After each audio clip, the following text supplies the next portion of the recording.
वो टॉर्चर होगा। अस्सलाम वालेकुम। जल्दी नहीं हो सकता जल्दी काम। पागल को खाली वॉच काम, दूसरा क्या है? लूजर मैं। हाँ? हाँ। अब अच्छे से बोलना है ना? कैसा? ऐसा ऐसा करो 2-3 बार।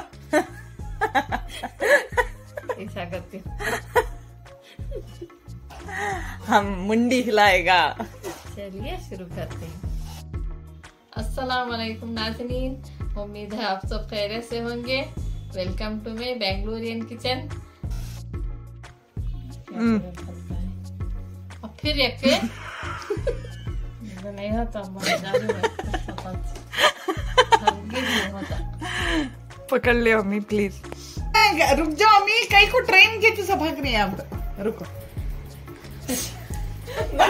ना उसमें से पाए का सालन। अब ये नहीं हो, पाए खा लियो।